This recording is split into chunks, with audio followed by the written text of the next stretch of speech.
¿Cuál es la terapia de vaso de soporte? Pues dependiendo de lo que tenga de base. Es decir, si el paciente está hipoxémico, corregir la hipoxia, pongámosle oxígeno al paciente. Si el paciente tiene cambios electrocardiográficos, entonces ahí ya toca identificar qué tipo de alteración electrocardiográfica tiene. Entonces el paciente tiene una arritmia, les mencioné, taquicardias sinusales, que es la más frecuente en intoxicación por antidepresivos tricíclicos, no requiere manejo. Solamente con la reposición de bicarbonato de sodio con líquidos endovenosos, el paciente sale la taquicardia alrededor de 7 días. A la taquicardia de complejos anchos, es decir, la taquicardia ventricular, administrarle bicarbonato de sodio cada 5 minutos para revertir la arritmia sin exceder el pH de 7,55. Recordad de que el electrocardiograma lo vamos a pedir cada 4 horas. Entonces toca estar monitorizando a este paciente constantemente. Si ya se utilizó el bicarbonato de sodio y el paciente no revierte, toca utilizar un antiarrítmico.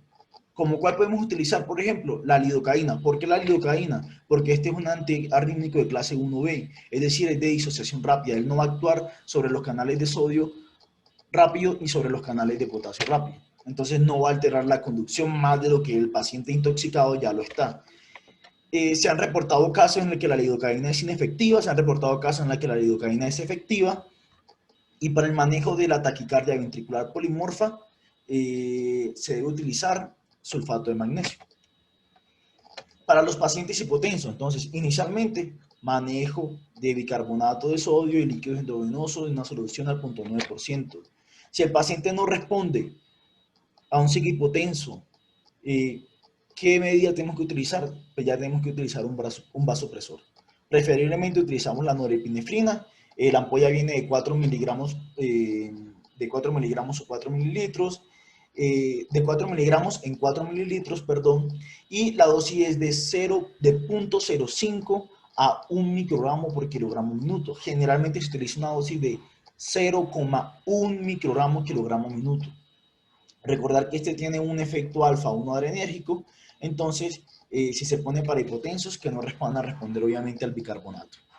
La dopamina no está recomendada debido a que los antidepresivos tricíclicos van a agotar todas las reservas de catecolaminas, entonces por consiguiente no va a tener ningún efecto la dopamina, lo que puede incrementar va a ser la intoxicación.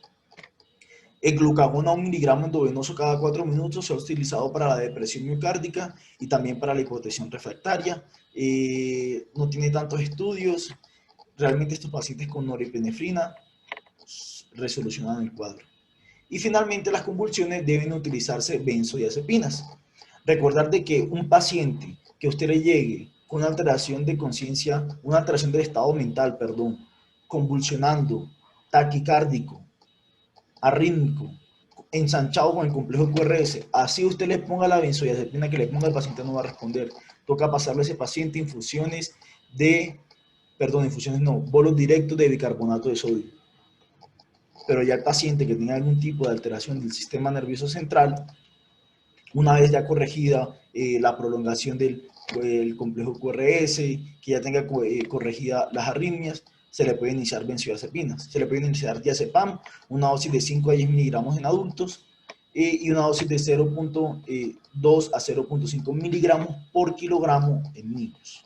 También se puede utilizar lorazepam intravenoso y se debe evitar la fenitoína porque incrementa la cardiotoxicidad. Entonces, básicamente en este cuadro resume cómo es el manejo de base para los pacientes. Entonces, ya le hemos hablado, bicarbonato de sodio a todo paciente intoxicado por antidepresivos tricíclicos. Dependiendo del escenario clínico, lo pasamos en infusión o directo.